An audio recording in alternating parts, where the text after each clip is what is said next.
Good morning, pupils. You're welcome to yet another exciting moment on our English grammar. This is week 3, and we want to quickly do a recap of all that we've done since the inception of the lesson. Week 1, we started out with synonyms, and very quickly, I would like for Bolaji to tell me what synonyms are. Oh, that's excellent. She says that synonyms are two or more words that are the same in meaning, similar in meaning, or almost the same in meaning. That's very, very correct. Now, very quickly, let's look at some of the examples of synonyms. Number 1, we have enough. To have enough means to have sufficient, to have that thing in abundance. Another word could be abundance. Or plenteous. That plenty or plenteous, anyone. Number 2 is remedy. Remedy simply means solution or cure. The third example is apprehend, which means the same thing as to arrest or capture. That was what we did in week 1.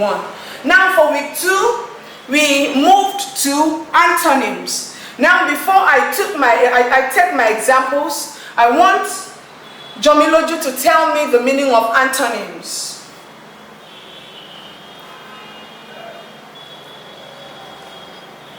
Thank you very much. God bless you. He says that antonyms are words that are opposite in meaning. As simple as that. They are opposite in meaning. They do not mean the same thing. And their meanings are not close at all. Example is either one is laughing or crying. Opposite. It's either one is laughing or one is crying. Example 2, compulsory. It's either something is compulsory or it is optional.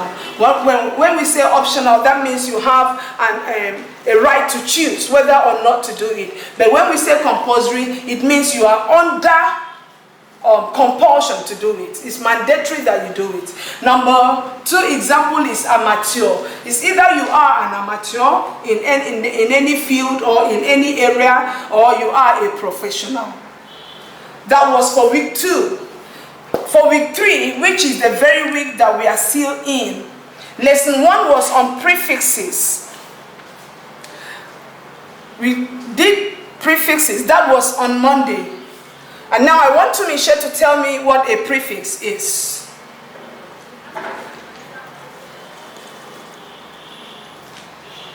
Beautiful.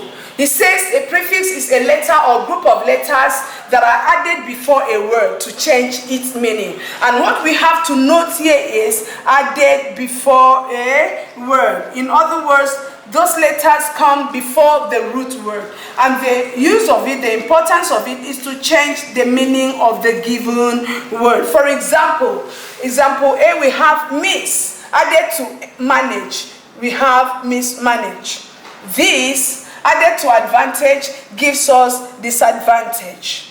Now, on this same week 3, the second lesson we had was on suffixes. And before I go on, I would like for Deborah to tell me what suffixes are. It's not written on my board, so don't even bother looking at it. Tell me what suffixes are. Thank you very much. She says that suffixes is a letter or a group of letters that are added at the end of a word to change the meaning of the word. This one comes at the end of a word. Suffixes comes at the end of a given word, while prefixes comes before the given word. Now, very quickly, let's look at some examples. Example 1, we have courage, a word that we are very, very familiar with. Courage. And courage will become, you add O-U-S to courage, it becomes what? Courageous. Number 2 example is educate. Educate will become education plus I-O-N-G, or educator plus O-R. It can also become educationally plus I-O-N-A-L-L-Y as the suffixes. Now this is just a quick reminder of all that we've done since the inception of the lesson. And today's exercise is going to be based, or is we've done from the beginning or since the beginning of the lesson.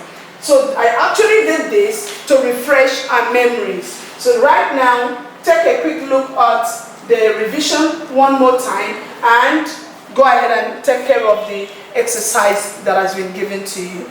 If there was any part of the lesson that you're still having issues with, go back, play the video clip over and over and over, and if after listening you're still having issues, don't